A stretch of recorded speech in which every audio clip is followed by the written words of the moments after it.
కొమరంభీం ఆసిఫాబాద్ జిల్లా ఆదివాసీ గిరిజన ప్రముఖ నాయకుడు, కాంటెస్ట్ ఎమ్మెల్యే ఆత్రం గోవర్ధన్ ప్రపంచ ఆదివాసీ దినోత్సవం సందర్భంగా ఆయన మాట్లాడుతూ, అంతర్జాతీయ ఆదివాసీ దినోత్సవం పండుగను జరుపుకుంటున్న ప్రతి ఆదివాసీ బిడ్డకు అభినందనలు తెలియజేశారు.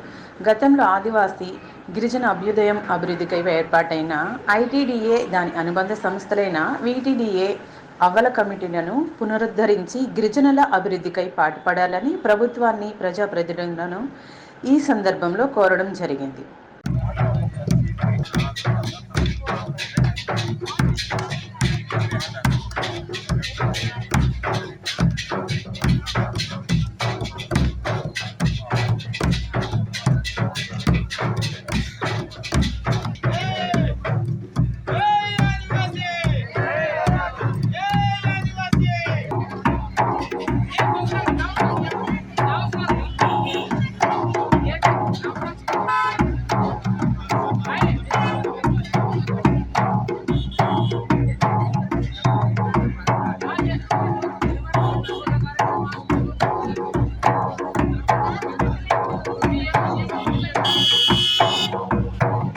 గోవర్ధన్, విండేదరి గ్రామం, మండల్ తిరియాని, కొమరంభీం జిల్లా.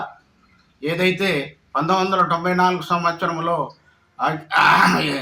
జెనీవా పట్టణంలో ఐక్యరాజ్య సమితి ఆధ్వర్యంలో ఆగస్టు 9న ప్రపంచ ఆదివాసీ దినము నిర్ణయించటకు తీసుకున్నారు. తర్వాత స్వతంత్ర దేశాలన్నీ ప్రత్యేక కార్యక్రమాలు నిర్వహించుటకు ఆదేశించడం, మరి ప్రపంచ దేశాలు పాటించి ఆదివాసుల జీవన స్రవంతి భాగస్వాములు చేయుటకు ప్రయత్నించినారు. అదే మరి గిరిజన సంస్కృతి సంప్రదాయాలు పరిరక్షించడానికి వైద్య, విద్య సౌకర్యం కల్పిస్తూ ఆర్థికాభివృద్ధి, సంక్షేమం కొరకు పెద్దపీట వేసి గిరిజన హక్కుల రక్షణ కొరకు హక్కుల కొరకు ప్రపంచ ఆదివాసీ దినము ఈరోజు గూడగూడాన కొమరంభీం జిల్లా యందు జరుపుతున్నారు. ప్రపంచ ఆదివాసీ దినము జరుపుటకు గూడగూడాన గూడగూడాల యందు, మండల యందు, జిల్లా యందు జరుపుకున్నందుకు నేను ధన్యవాదాలు తెలుపుతున్నాను. తిరియాని మండలంలో చూస్తే చాలా అధ్వానంగా ఉంది. ఎక్కడ చూసినా రవాణా లేదు. ఎన్ని 75 సంవత్సరాలు వచ్చినా కూడా, స్వాతంత్రం వచ్చినా కూడా మన తిరియాని మండలం వెనుకబడి ఉంది. చాలా వెనుకబడి, అన్ని మండలాల కన్నా తిరియాని మండలం వెనుకబడి ఉంది. రోడ్స్ ఎక్కడ లేవు. మా అధికారులు, మా ప్రతినిధులు మా వాళ్ళు ఉన్నా కూడా ఎవరు కూడా సరిగా దీనికి పనిచేయడం లేదు.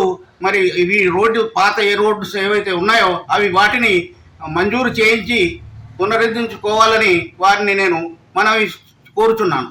వ్యవస్థ ఐటీడీఏ నుంచి ఉండే కాబట్టి ఇప్పుడు ఏదైతే సెక్టోరల్ వ్యవస్థను ఎంపీడీఓలకు ఇచ్చిండ్రు సరిగా పనిచేయడం లేదు. వాటిని సెక్టోరల్ ఆఫీసర్గా నియమించి మళ్ళీ పునరుద్ధరించుకోవాలని నేను కోరుతున్నాను. ఐటీడీఏ నిర్వీర్యం అయిపోయినాయి. వాటిని పునరుద్ధరించుకోవాలని నేను కోరుతున్నాను. మన అధికారులు వీటిని తొందరగా పని చేయించి వీటిని పునరుద్ధరించుకోవాలని కోరుచున్నాను. ఏదైతే ఐటీడీఏ ఉందో పాతకాలంలో అందరూ అధికారులు బాగా పనిచేసేవారు. కానీ ఈరోజు ఐటీడీఏ నిర్వీర్యం అయిపోయింది. ఇంతకుముందు పేసా చట్టం కానీ, తర్వాత 1/70 కానీ పకడ్బందీగా నిర్ణయించేవారు అధికారులు. కానీ ఈరోజు అవి నిర్ణయించకపోవటం చాలా సమస్యలు వచ్చినాయి. ఇప్పటికీ వాటిని పునరుద్ధరించుకోవాలని నేను కోరుతున్నాను.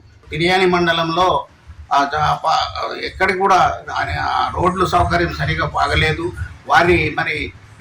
వారిని ఉన్నటువంటి మా ఆదివాసుల్ని ఏ విధంగా అభివృద్ధి చేయాలనేది ఆలోచన చేసి అధికారులు వాళ్ళ మౌలిక వసతులు కల్పించి మంచిగా చేయాలని నేను విన్నవించున్నాను.